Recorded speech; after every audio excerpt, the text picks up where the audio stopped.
soir, on va parler de château. Château insolite. Je vous ai préparé une petite vidéo pour vous montrer à la fin avec tous les châteaux. Il y en a que vous connaissez sûrement, comme le château de Fougeray, qui est un des châteaux les plus connus au niveau du paranormal français, avec ses propriétaires, dont Véronique.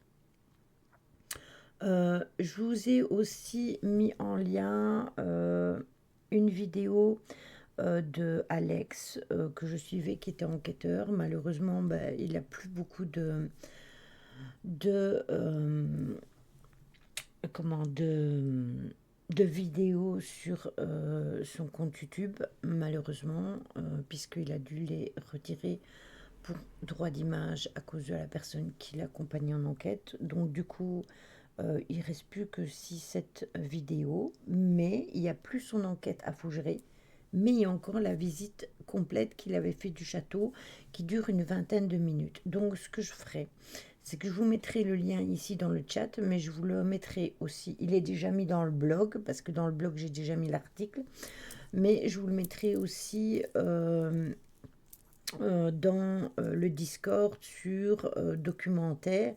Ainsi, si vous voulez aller voir une vidéo pas trop longue du château de Fougeray, eh bien, vous pourrez aller voir la vidéo. Il y a énormément d'enquêteurs qui ont été sur place, dont des amis que je connais très bien. Tous ont vécu en général des phénomènes en allant dans ce lieu. Il y a Kevin qui avait été de l'équipe des CDT, qui aujourd'hui n'existe plus, mais lui continue les urbex et les enquêtes, qui est en Belgique. Puis il y a Alex, donc, qui avait été, il y a Jill qui a été aussi, il y a Tony et Philippe qui ont été. Euh, il y a beaucoup de monde, je pense qu'il y a énormément, hein, j'en oublie, hein, il y a énormément de personnes qui ont été dans ce lieu. Je sais que Simia, ouais, voilà, Jordan Perigo. Je sais que Simia aimerait bien y aller, donc c'est dans ses projets, donc je suis en contact par rapport à ça pour qu'il trouve une solution pour y aller. Celui qui fait les cartes, Philippe. Philippe, non, il fait pas les cartes. Philippe, c'est un enquêteur dans le paranormal, et c'est un ami à Tony, mais il vient très rarement ici. Ici. Sébastien, je sais pas. Rémi et Johanna, je connais pas. Enquêteur et conférencier. Oui, il est enquêteur et conférencier. Philippe. C'est quelqu'un qui gagne à être connu. Il a énormément de connaissances. C'est quelqu'un de très très bien. Oui. Ah oui, Rémi, ouais, excuse-moi. Oui, en plus je les suis. Rémi et Johanna, juste. Juste. J'avais pas percuté.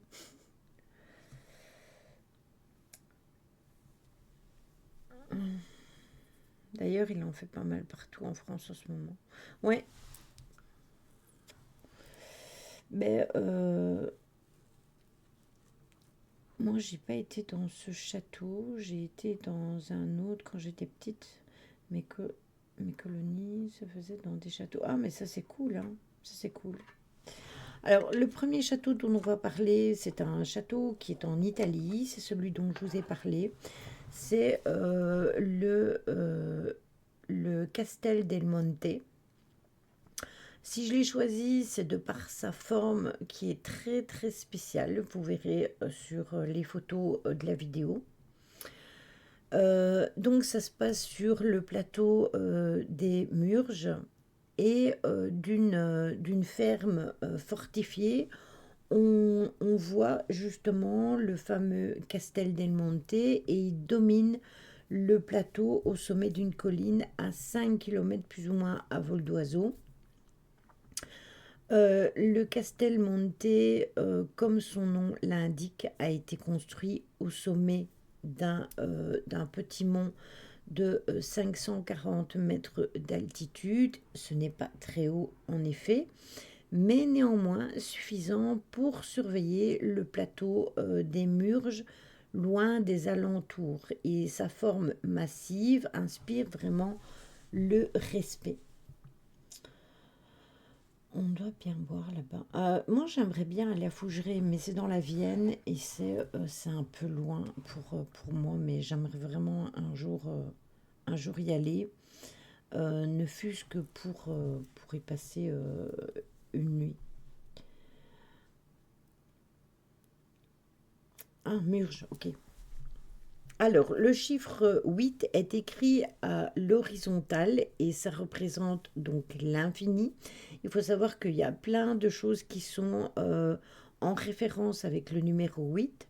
C'est aussi l'union entre Dieu et l'homme. Et le plan du Castel del Monte est un octogone et il possède donc 8 tours octogonales, un labyrinthe de 8 pièces, 8 fenêtres par étage. Les escaliers en colimaçon comptent 44 marches.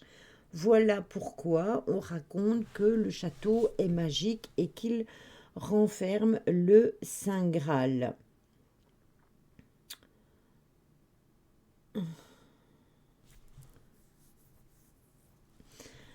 De la cour intérieure, eh bien, on peut regarder vers l'extérieur, mais en levant les yeux vers le ciel. Et alors, vous aurez cette sensation de vous trouver dans un puits, parce que comme la forme est octogonale et que vous voyez que le ciel, eh bien, c'est perturbant. Tu vas voir, je vais en parler, Carpaccio, de l'histoire du château. Euh, Vous aurez donc vraiment la sensation d'être dans un puits et c'est un symbole de connaissance et de clairvoyance. Et ce château date du Moyen Âge. Le Castel del Monte n'a jamais été équipé de cuisine ou de chambre à coucher. Il n'est donc pas un château habitable. Ce qui a donné naissance à beaucoup de légendes comme celle comme quoi ce serait un observatoire astronomique, un pavillon de chasse ou encore un centre de bien-être s'inspirant des hammams ou des termes turcs.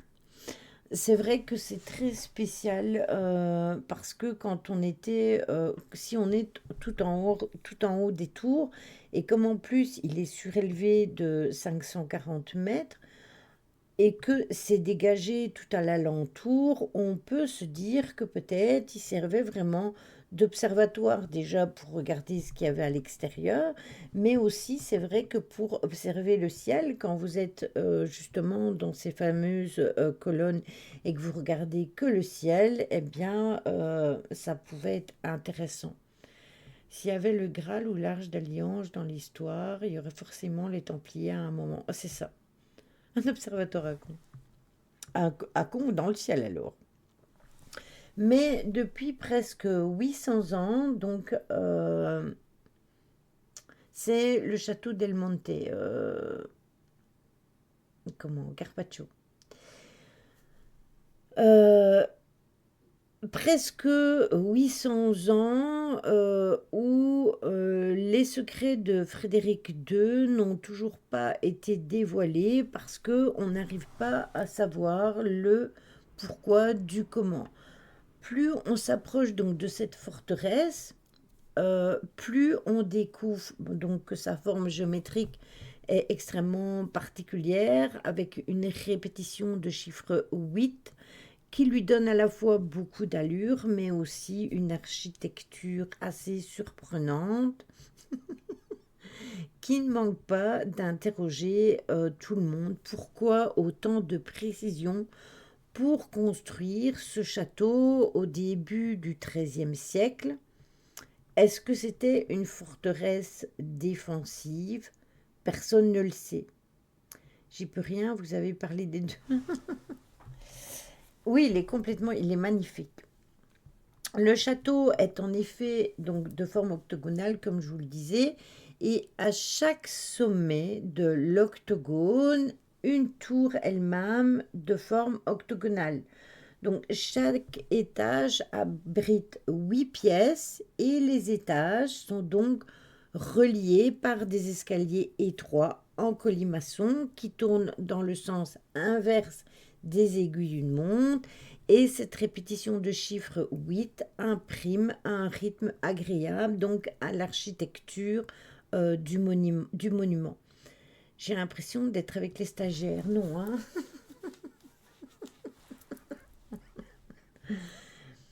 Donc certains voient dans cette forme une représentation de la couronne impériale elle-même, qui est octogonale.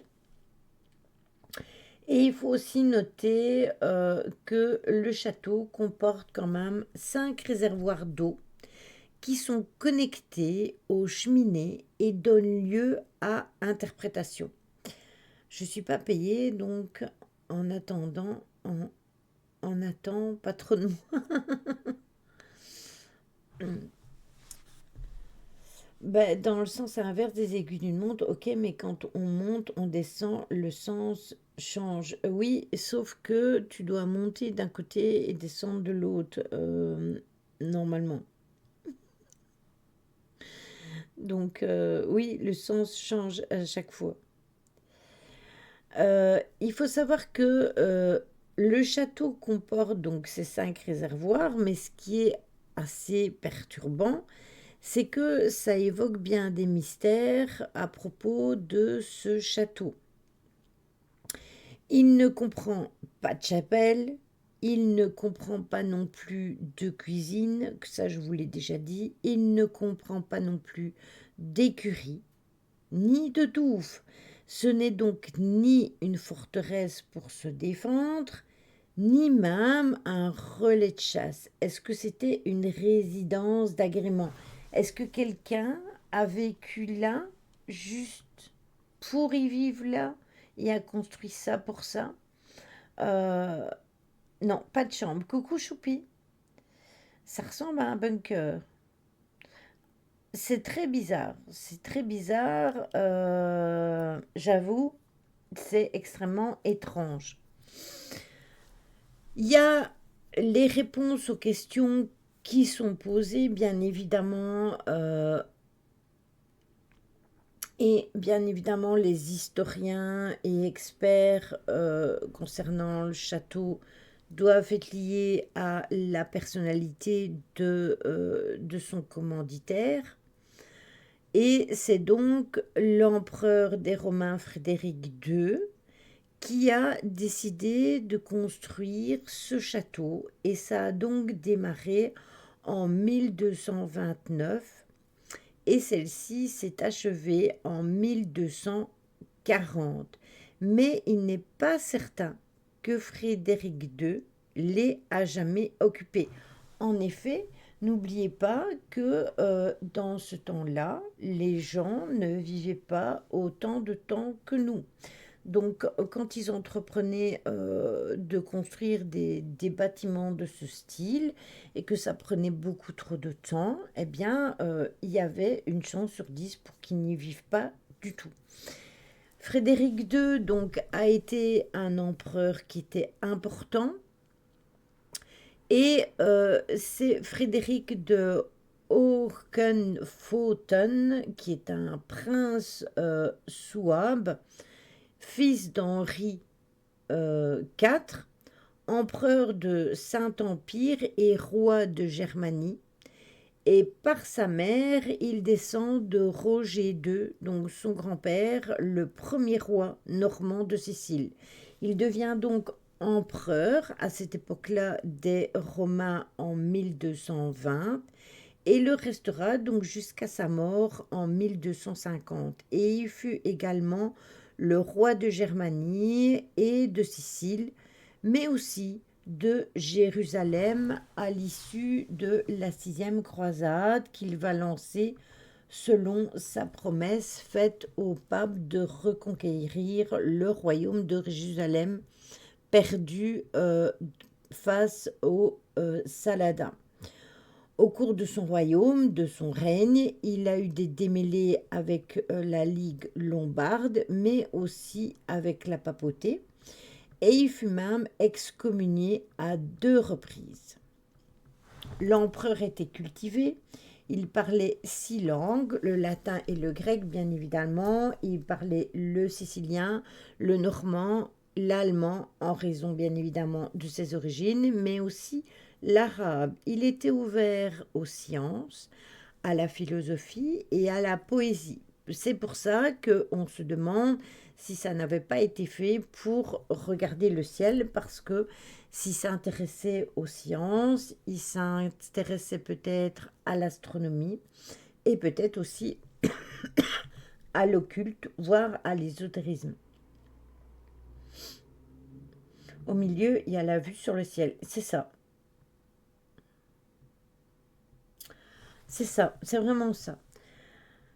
Il connaissait la culture arabe et il a agi en faveur de la compréhension mutuelle, et il a conclu sa 6e croisade par un accord avec un sultan concernant la restitution de Jérusalem. Et c'était un empereur éclairé, et il fit venir à sa cour des érudits venant de tous les bassins méditerranéen, grec, arabe, italien et juif.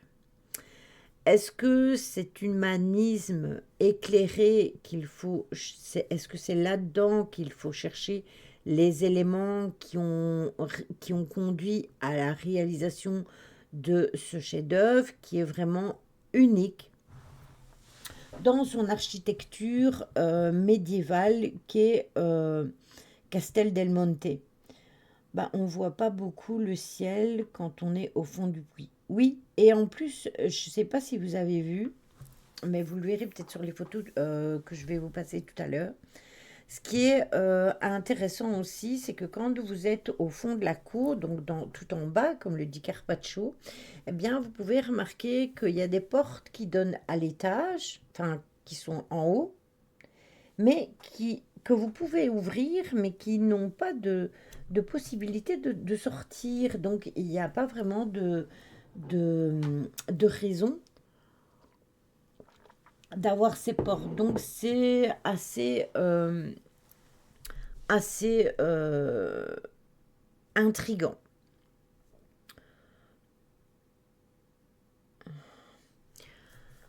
Donc, ce qu'il y a, c'est que ce château est rempli de mystères. C'est un château fort, bien évidemment. Il est en position dans le plateau des Murges, et il a une épaisse muraille qui est meurtrière.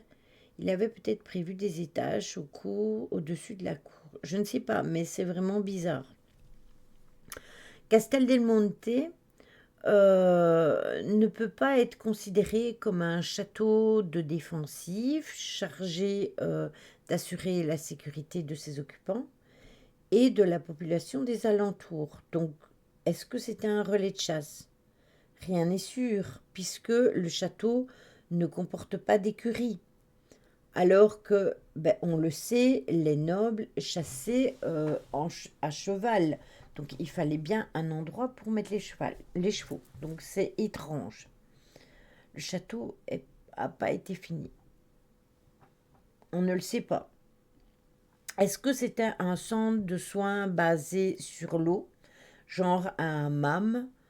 Les réservoirs d'eau et le réseau de canalisation et les cheminées qui pouvaient servir à produire de la vapeur y font penser. D'autant que le château bénéficiait certainement d'une riche décoration au niveau du marbre, qui est disparu, hélas, au cours du temps. Oui, bizarre ce château, pas de cuisine, pas de chambre ou des portes qui servent pas à grand-chose. Oui, c'est ça. Après, peut-être qu'il était tout simplement, il a fait construire ça et c'était un personnage comme ça et qu'il a décidé de mettre des portes un peu n'importe où, hein, c'est possible, hein, allez savoir.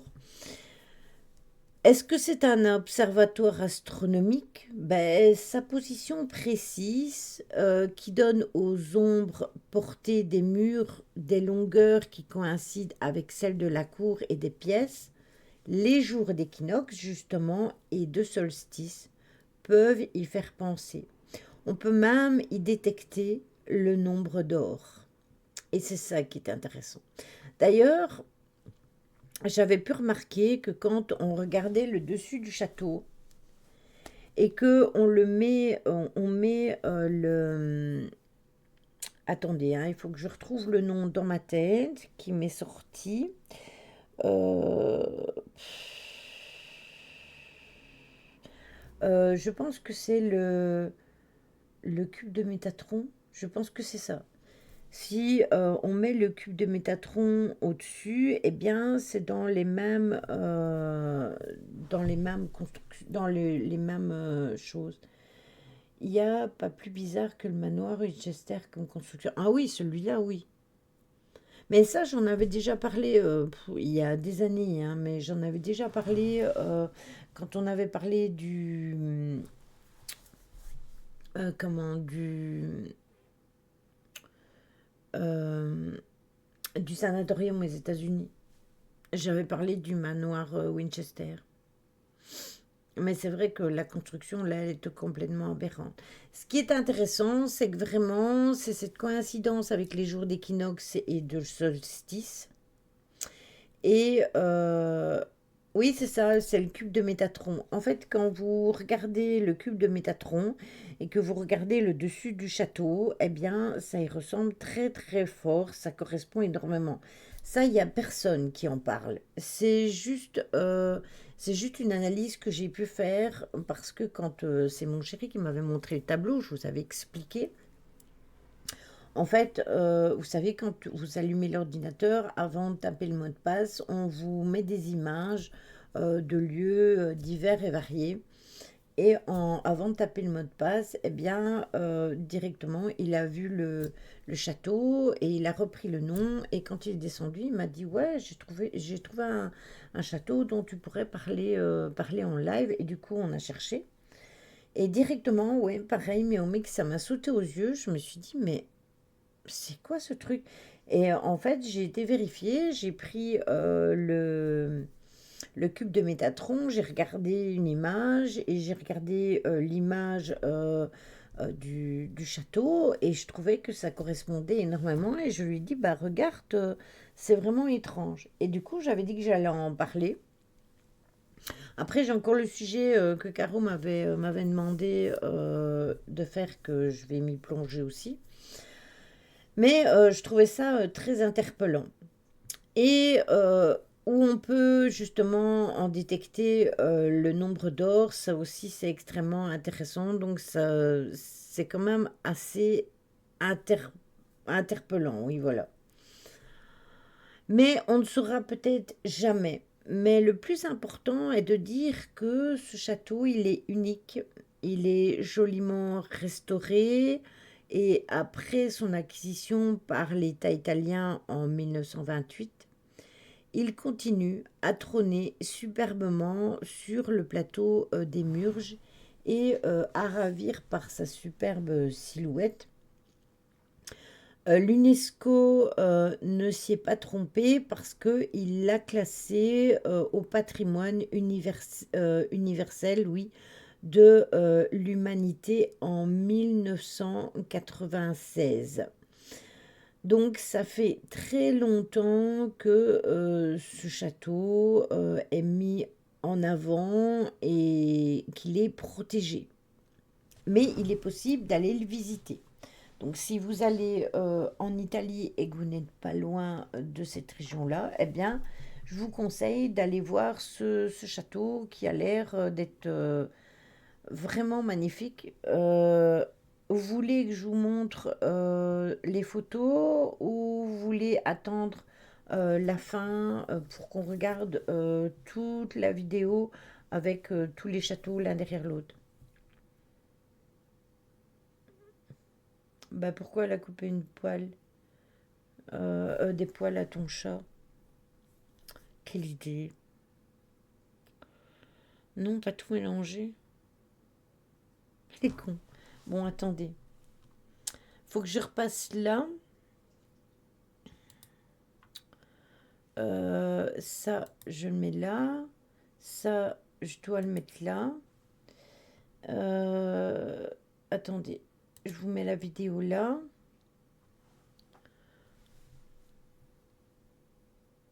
Il faut que je stoppe à la fin de la vidéo, hein.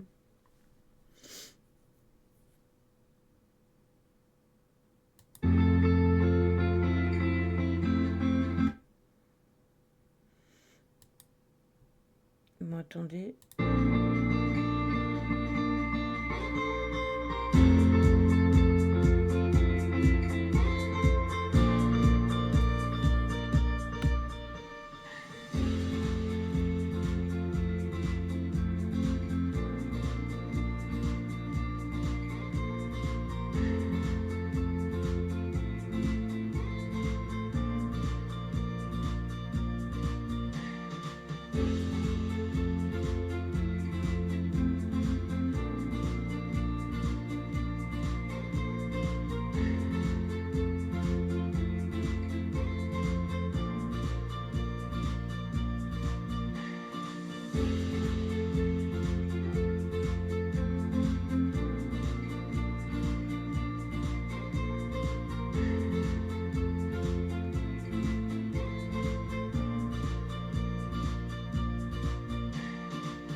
Voilà, on est passé. Attendez, il faut que je récupère ma page. Où est-ce que vous êtes là? Voilà. Hum, hum.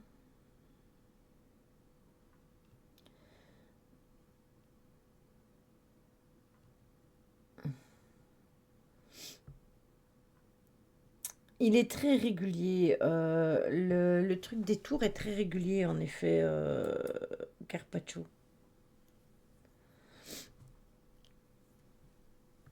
Hum,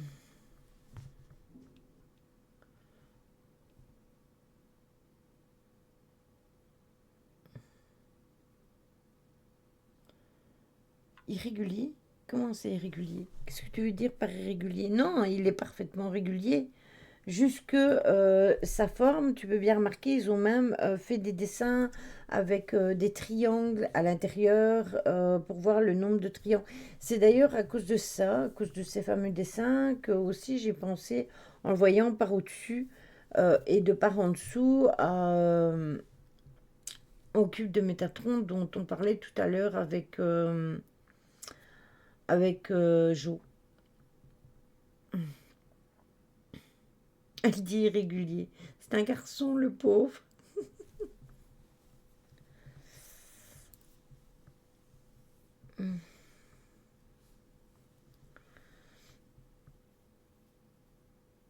Ça va lui faire un style. Non, je suis une femme. Ah non, mince, je ne sais jamais.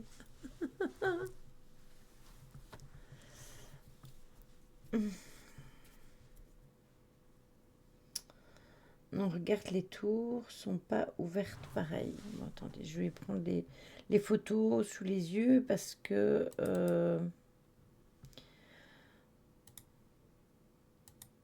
hum, c'est sur quelle photo Carpaccio? Attends. Non, c'est pas celui-là. À chaque fois, je me trompe. Alors, il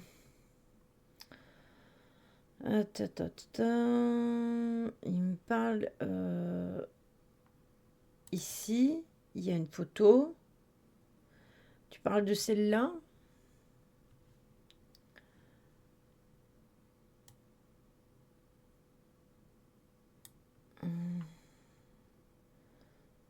Non, vue du ciel. Ok. Vue du ciel. Il y a celle-là. On peut zoomer dessus, hein.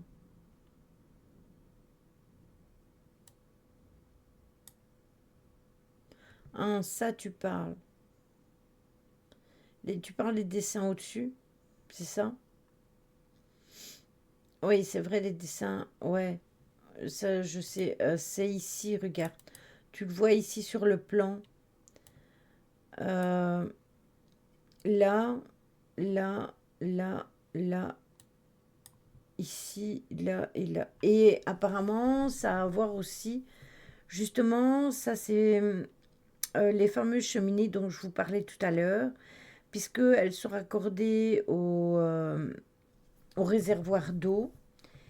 Et par ce réservoir d'eau, eh bien, ça dégage de la vapeur. Et ils se demandent si en fait, c'était pas par là que sortait la vapeur. Tu vois, ils marquent les circulations là avec les petits points que prenait comment la vapeur. Oui, ça, j'ai vu que c'était. Il y a même encore une autre photo. Je pense que celle-ci. Tu vois, c'est pareil. Il y a des dessins tous différents. Mais c'est que des théories en fait. Euh, Là, ici aussi, on voit bien le dessus. Regarde. Après, savoir quand je vais zoomer si ça va pas pixeliser. Oui, voilà, ça pixelise. Mais en fait, oui, ça se voyait fameusement, hein, les différences. Je pense que c'est tout. Je pense qu'il n'y en a pas d'autres vu du haut.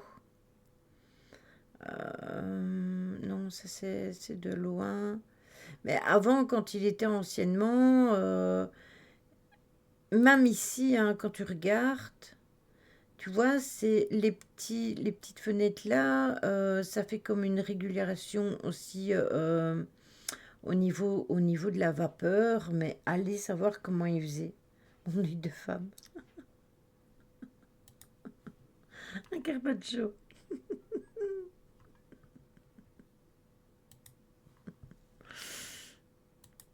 Allez savoir. C'est dommage, c'est qu'il n'y ait pas plus de détails sur ce château et qu'il y ait autant de mystères qui soient autour de château parce qu'il n'y a pas plus de détails sur ce dont il aurait servi potentiellement. On sait juste que l'empereur, c'était quelqu'un qui s'intéressait à énormément de choses, qu'il était très éclairé, qui s'intéressait à la science, etc. Mais pourtant, il est vieux, il doit avoir du vécu. Bah oui, depuis les années 1200. Il a été terminé en 1220, 1240. Donc, c'est un château du XIIIe siècle, hein. Un érudit, oui, c'est ça. Non, il n'y a pas beaucoup de choses, il n'y a pas beaucoup d'explications sur ce château. J'ai gratté pour avoir des infos, hein. Franchement, j'ai dû faire plusieurs recherches déjà le jour où on l'a vu, enfin où mon chéri l'avait vu. J'ai gratté pour trouver des infos. Et puis, quand j'ai préparé le live, là, j'ai encore dû gratter aussi pour avoir des informations. J'ai été voir, même chez des personnes qui ont été le visiter. Je me suis dit, en allant voir comme ça, j'aurai déjà des belles photos. Et en même temps, aussi prendre des renseignements pour avoir des avis de personnes qui l'ont visité justement. La visite doit se faire assez rapidement. Après, c'est à voir. Ce qui est étrange aussi, c'est que quand vous regardez les tours, comme le disait Carpaccio, il y a des dessins différents. Mais quand vous arrivez en haut, en fait, vous ne savez pas aller sur les tours. Ce ne sont pas des tours ouvertes qui, euh, qui laissent possibilité d'observer, puisqu'il n'y a pas de trucs sur les côtés. Vous savez, comme dans les autres châteaux, où vous montiez, vous étiez derrière et vous voyez tout de haut. Mais là, c'est pas le cas.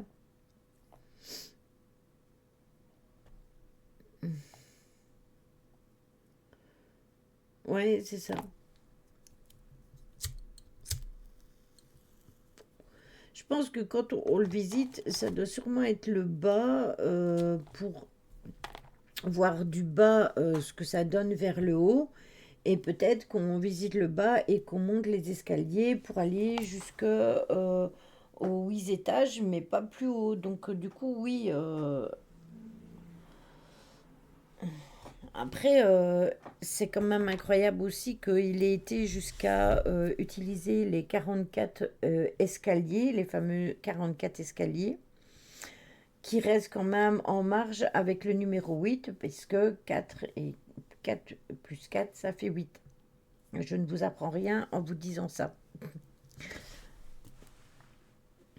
Donc c'est vraiment intéressant. Je vous dis, c'est dommage. Oui, la vue d'ensemble. Ceci dit, niveau architecture, il est sympa au vu des photos. Oui, il est beau au niveau des photos. Et vous avez vu comme il est seul au milieu de tout. En fait, tout a été rasé à l'alentour du château. Il est tout en haut d'une butte. Et enfin, il est entretenu, certes, mais il n'y a pas vraiment de forêt. Vous savez, autour de certains châteaux, la plupart des châteaux, il y a des forêts, etc. Mais là, non, en fait, le château, il est tout seul. D'ailleurs, on le voit très bien ici. Attendez, je vais aller vous le rechercher. Là, euh, comme ça. Euh, Ici, c'est la photo. Là, ici, vous voyez, on le voit vraiment. Il y a de la végétation aux alentours, mais lui, en lui-même, il est tout seul sur la butte. Donc, c'est vraiment étrange. C'est même pas. Et comme on sait que de là-haut, on ne pouvait pas surveiller autour, on ne comprend pas vraiment pourquoi. Oui, il est complètement isolé, mais sans végétation. Même là, regardez, on le voit, il y a la végétation là, tout à l'alentour. Ça, c'est une ferme. Et lui, tout à l'alentour là, au bord, eh bien, c'est vide. Nous, ça nous paraît tout petit comme ça, mais en fait, c'est immense tout autour. Il y a une petite touffe au pied. Oui, c'est ça, c'est ça. Donc c'est étrange. Et en fait, c'est de par le centre ici, vous voyez, que vous pouvez observer le ciel, justement. Donc il n'y a pas 36 000 tours pour l'observation, il n'y en a qu'une. C'est celle du centre. Et toutes les petites tours, où est-ce que je pourrais vous montrer ça, que ça pixeliserait moins. Papapapam. Euh, ouais, voilà. Toutes les petites tours, celui-ci, je ne sais pas la zoomer. Toutes les petites tours, elles sont toutes octogonales, mais elles sont toutes fameuses, hein, mais elles n'ont aucune fenêtre, elles n'ont rien du tout. Les seules fenêtres qu'il y a, ce sont celles qui sont sur les côtés du premier octogone qui fait le centre.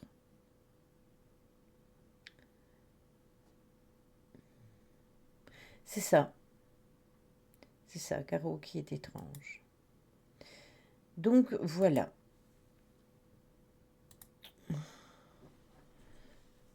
Ou une prison. Hmm. Oui, bah alors il y aurait des cellules, non? Il y aurait dû avoir trace de cellules ou un truc du genre. Or, c'est pas le cas. Ou alors ils étaient tous en prison ensemble. Ah, va savoir. L'empereur de l'époque, ça fait plaisir, il voulait son château. Oui, c'est ça, exactement. Il voulait son propre château avec une architecture assez spéciale. Moi, j'aime bien l'idée à penser que qu'il était sûrement là comment pour observer. Et si c'est tant rapproché de ce nombre de l'infini et du chiffre d'or, eh bien, oui, une simple porte, oui, suffit pour les enfermer, ouais. Va savoir. Une fois qu'ils sont dedans, ils sont enfermés, hein. Il y a très peu de fenêtres. Après, il y a quand même des fenêtres et il n'y a pas de barreaux. Oui, moi, je pense, je suis assez enclin à penser que c'était plus pour observer le ciel loin de la ville et du bruit, vraiment quelque chose un peu en hauteur qui servait d'observatoire, mais pas d'observatoire des alentours, mais observatoire du ciel. Et il s'est raccordé au chiffre de l'infini et au nombre d'or de par sa connexion avec tout ça, à mon avis. Alors, pour en revenir à la suite de nos châteaux, il y a le château de Fougeray, Carpaccio, je répète, le château de Fougeray. C'est un château qui a été construit entre le 14e et le 16e siècle. Et il a été largement rénové au 19e siècle. Il est situé dans la commune de Caux, dans le département de la Vienne, comme je vous disais tout à l'heure. C'est un lieu qui est mentionné depuis 1337, donc c'est aussi un très vieux château. Et il tiendrait son nom de famille noble Fougère ou Fougeray avec un accent. Donc Fougeur, accent aigu. L'établissement en haut d'une falaise domine la Vienne, d'une place forte au début de la guerre de Cent Ans et donne lieu aux fonctions de défensive. Donc celui-ci, c'était un château qui était utilisé pour la défensive. Il était de construction, sa construction donc remonte au XVe siècle. Et c'est la famille Fortier qui l'aurait construit. Il s'agit initialement d'un château dit champêtre à vocation féodale, sans grande prétention d'architecture. Fougeray fut sous l'ancien régime, un lieu de haute justice. À la Révolution, son propriétaire va fuir la France et le château est récupéré par Louis-François Bonaventure, maire de la commune, qui établit sa résidence. Sous le Second Empire, il y a une campagne de restauration qui va être menée par les propriétaires, qui est la famille Robin-Médard, et qui va lui donner son aspect d'aujourd'hui. Donc ils vont le transformer afin qu'il ressemble à ce qu'il est aujourd'hui. Depuis, il a été rénové énormément de fois. Véronique a fait énormément de travaux dans ce château. Dès le premier tiers du XXe siècle, le château de Fougeray va devenir, sous l'impulsion de son propriétaire, Monsieur Robin, un lieu important de rencontre et de fête pour les milieux de bourgeoisie et pour les aristocrates, notamment en ce qui concerne tous les cercles royalistes et catholiques. Il est en cours de rénovation en 2009 et il a été inscrit au titre de monument historique donc en 2010. Depuis 2009, les propriétaires témoignent des expériences paranormales dans leur château. Ils décident d'organiser des soirées avec la présence de médiums à partir de 2010 et dans son livre Les Invisibles de Fougeray, Véronique Geoffroy raconte son incroyable aventure dans le monde du paranormal. La châtelaine et son mari ont fait l'acquisition donc de ce château en 2009 dans ce département. Euh, il n'a pas fallu longtemps après leur installation pour qu'ils vivent des phénomènes étranges, des sentiments d'oppression, des apparitions de silhouettes fantomatiques, des déplacements d'objets, des craquements, des bruits inquiétants. Ce qui ne m'étonne pas du tout parce que j'ai envie de vous dire que tous ces lieux, tous ces endroits, déjà nous dans nos maisons d'aujourd'hui où on vit tout à fait normalement, on vit des phénomènes paranormaux.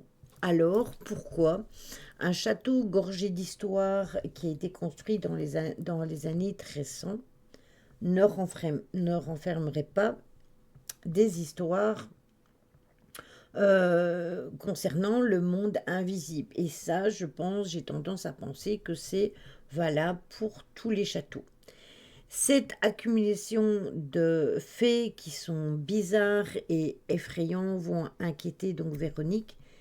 Et Fougeray n'est pas du tout un endroit comme les autres. Les nouveaux propriétaires doivent se rendre à l'évidence parce que leur château néo-gothique est dit hanté.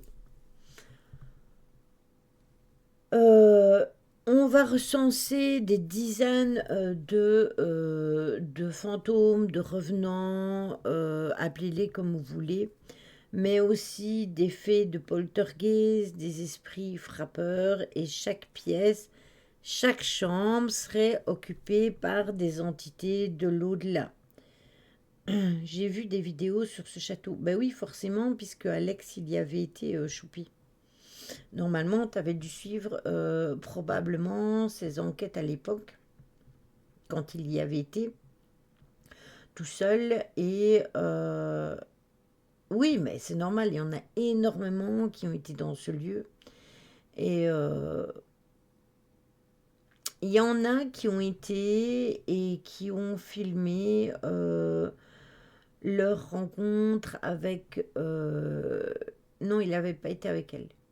Euh, qui ont rencontré, donc qui ont été dans les séances avec les médiums, etc.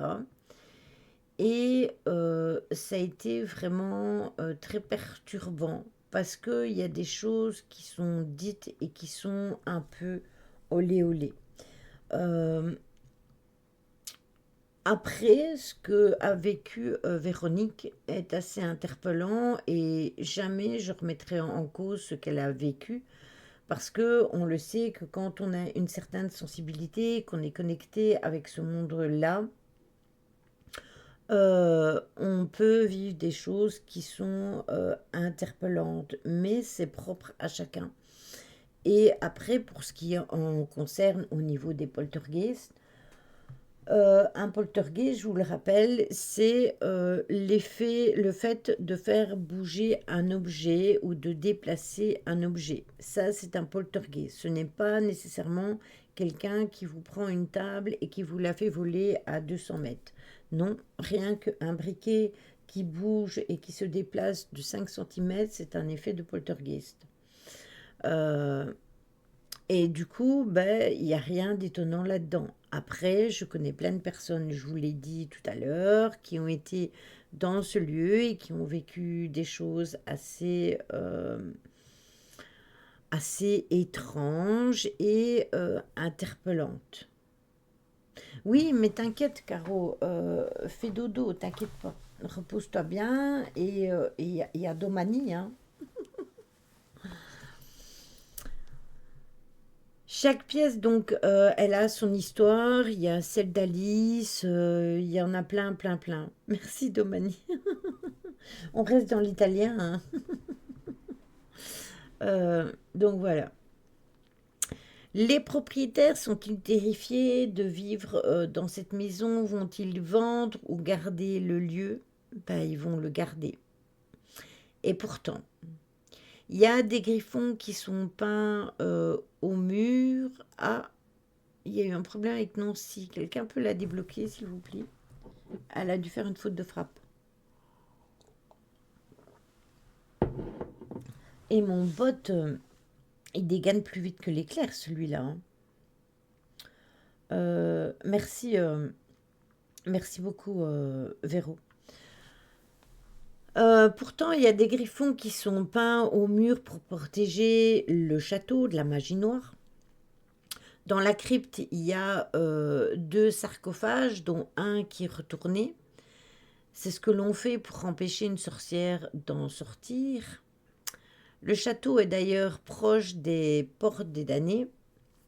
Et on l'appelle comme ça, hein, parce qu'il y a eu des procès de sorcellerie qui se sont tenus justement sur le port. Et ben, c'est sûr que le château a une histoire ésotérique. Les châtelains le sentent immédiatement quand ils vont avoir accès à ce château et ils vont décider quand même de s'y installer. Mais tous les membres de la famille, enfants et adultes confondus, vont croiser le monde invisible dans ce château. Alors, comme je vous le disais, ça c'est propre à chacun. Pour ceux qui y croient, cette situation peut sembler vraiment terrifiante et dans le premier temps, la propriétaire fait appel à ce que l'on appelle des chasseurs de fantômes. Elle est désarçonnée au début parce que la famille décide néanmoins, malgré tout, de s'y installer. Je disais donc qu'un objet culte du château a été volé dernièrement. Je sais pas, j'ai pas vu. Je suis Véronique sur Instagram et je savais pas qu'il y avait eu quelque chose de volé. Mais après, je passe furtivement, donc peut-être que j'ai pas fait attention. Le petit camion publicitaire. Ah ouais, quand même.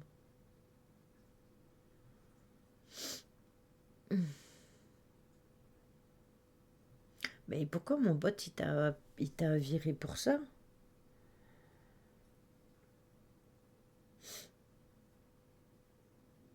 Hum,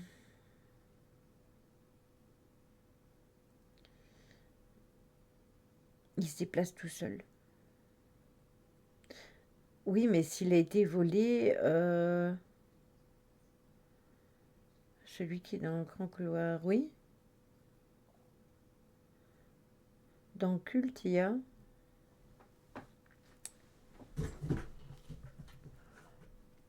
Qu'est-ce que tu fais, Jim? J'ai pas vu ça, tiens. J'étais pas au courant. Donc, vous voyez, Nancy, elle vous apprend encore des choses. Et comment? Ils sont un peu désarçonnés, mais ils vont quand même s'installer dans ce château à 40 kilomètres de Poitiers. Le proprio a indiqué que celui qui a fait ça ne devra pas se plaindre d'éventuelles manifestations chez lui. Ah, ça, c'est clair. Ou alors, il a été volé pour être vendu, pour en retirer le plus d'argent possible, comme c'est un objet qui appartient au château. Mais je pense hein, que c'est celui qu'il y a dans le couloir, un Véro. Je pense que c'est celui-là. Hum, hum. Tout appartient au château. D'ailleurs, quand Véronique elle avait fait des travaux, il y a déjà pas mal d'années, je pense que c'est en 2000, je pense que c'est quand Kevin il a été avec Boris. Ils avaient été pour tourner un film et elle était en plein travaux et je sais que même les travaux, ils ont été ralentis à cause de ça.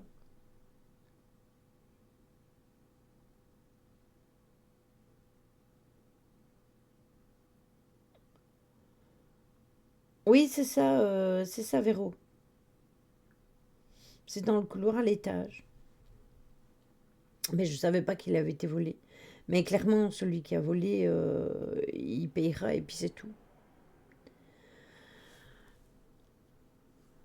Ils vont faire une sorte de colocation aux frontières du réel et cette cohabitation va se passer très bien. D'ailleurs, Véronique en parle et elle n'est pas affectée par ça. Ils ont appris tout simplement à communiquer. Alors, il y a un huissier qui a été assassiné à la hache.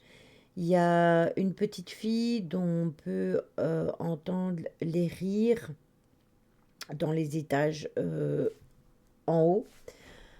Vous avez un chevalier aussi du Moyen Âge, une vieille dame, enfin, il y en a plein. Il y a même une jeune fille qui est morte à cheval aussi. Il y en a plein. Eh bien, ils risquent des petits soucis. Ils vont peut-être lors d'une autre visite le remettre à sa place. Non, surtout que ben là, ils ont l'habitude, en fait, ils avaient changé pas mal de choses, mais il fallait le restaurer, donc du coup, ils étaient obligés de faire les travaux. Le château de Fougeray est donc devenu un lieu célèbre. Il est considéré comme le château le plus hanté de France. Il est possible d'y loger, mais à vos risques et périls, dit-on.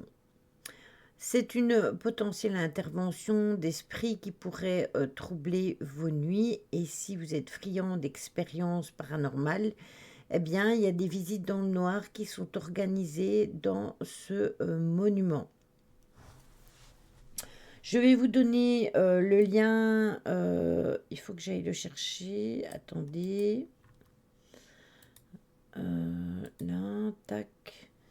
Je vais vous donner le lien de la vidéo de Alex, si vous voulez aller la voir.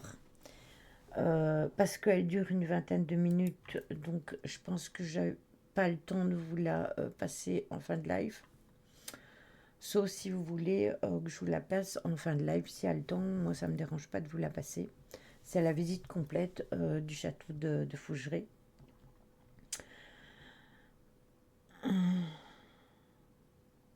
Donc voilà, elle dure exactement, attendez, 23 minutes 42.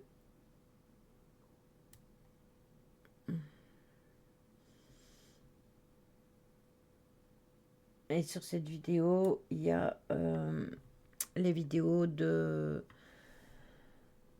l'extérieur et de l'intérieur.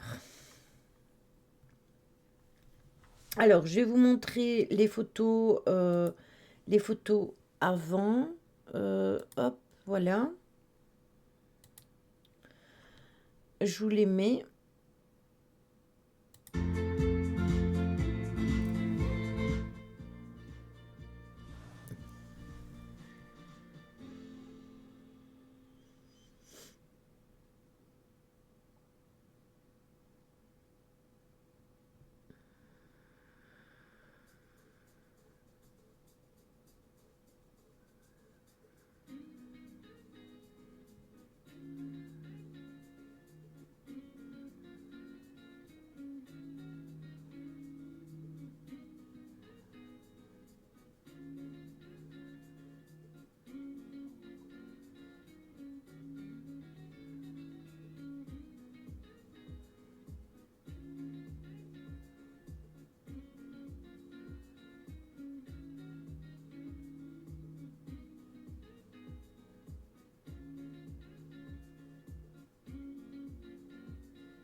Voilà. Ça, c'était pour le château. Je vous remets en plein chat. Et je vais vous parler du dernier château. Et après, si vous voulez qu'on visionne la vidéo, on la visionnera.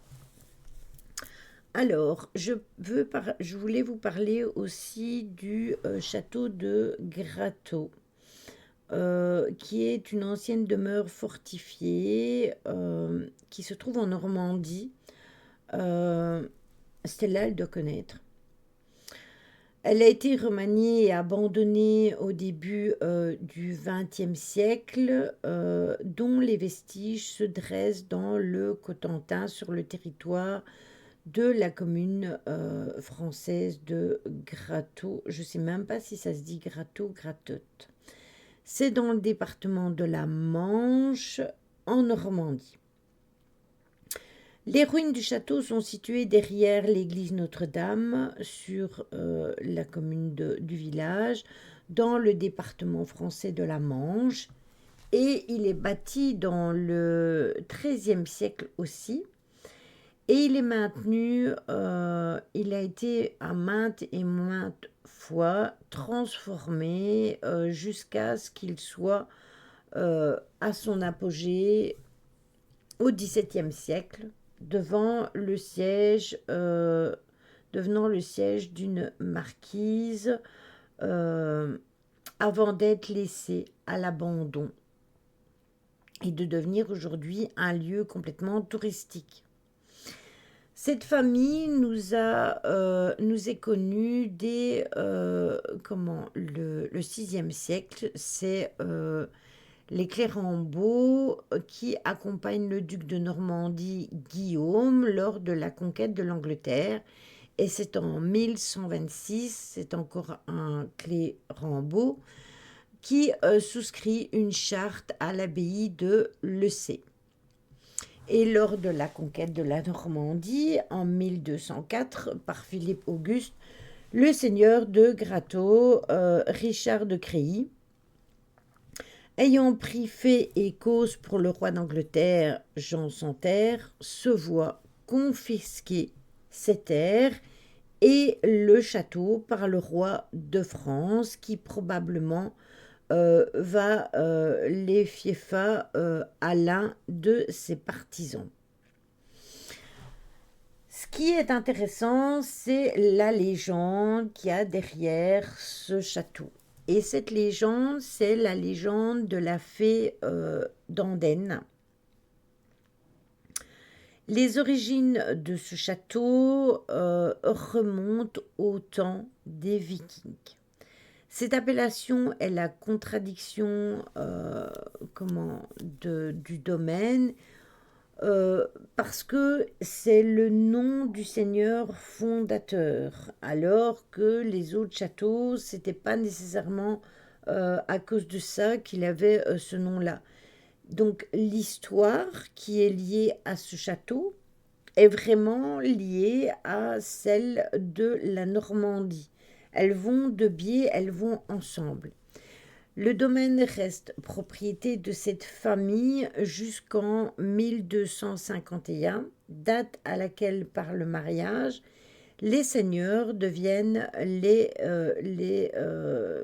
propriétaires. Ce sont alors 15 générations de cette famille, c'est énorme, qui vont se succéder pendant 5 siècles.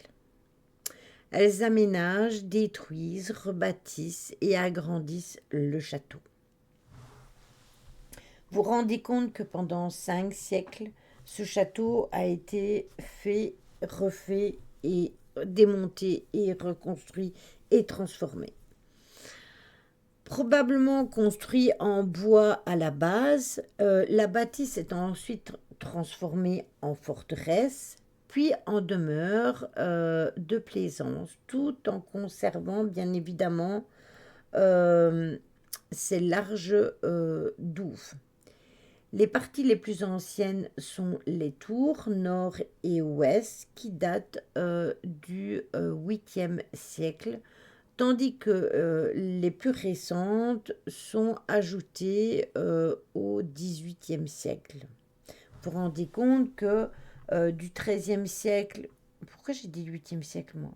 Du XIIIe siècle au XVIIIe siècle, il y a quand même 5 siècles de transformation.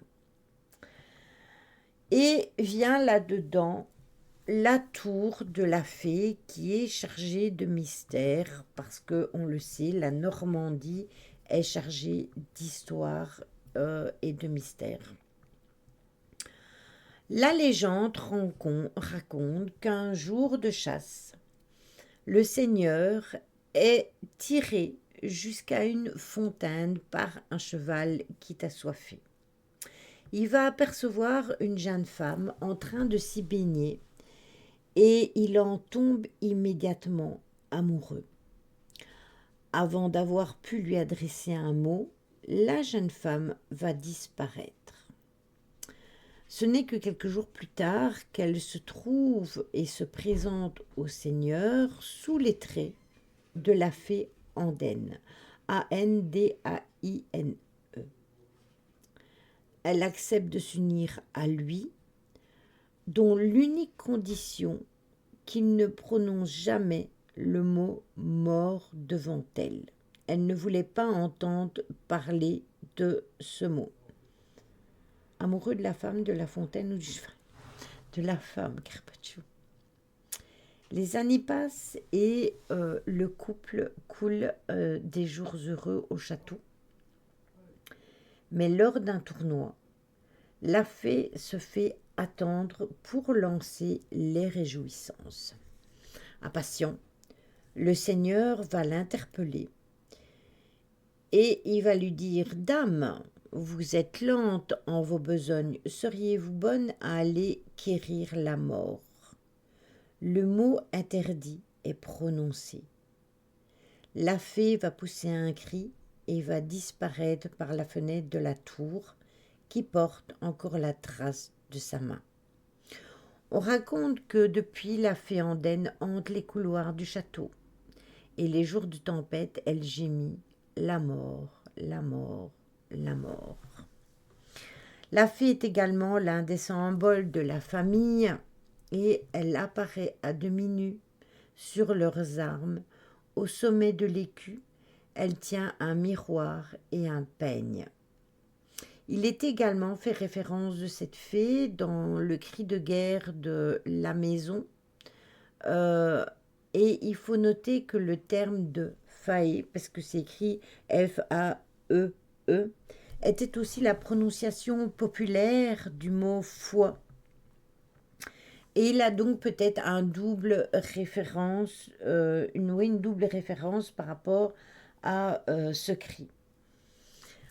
Le dernier seigneur décède en 1777 et plusieurs propriétaires vont se succéder, mais aucun ne va entretenir ce château et les lieux sont définitivement abandonnés en 1914, date à laquelle, lors de la préparation de noces, le plafond du logis seigneurial s'est effondré sur la table des réjouissances.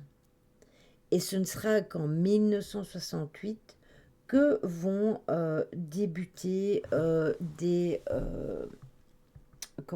reconstructions pour remettre le château debout.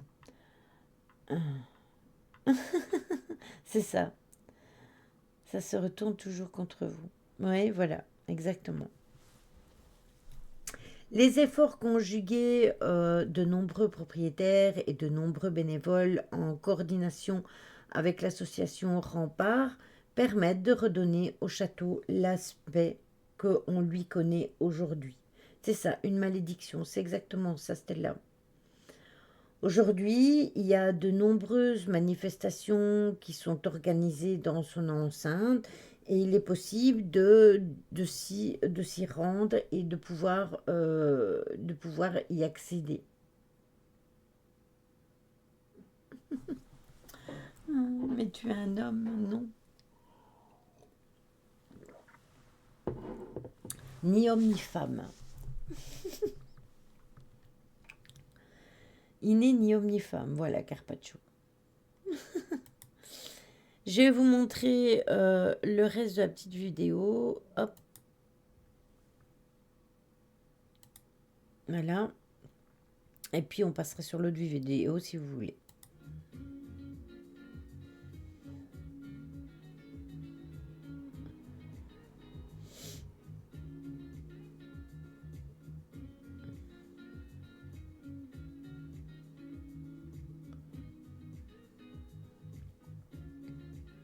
Ça, c'est le côté qui a été refait, hein, mais il y a des côtés qui n'ont pas été refaits.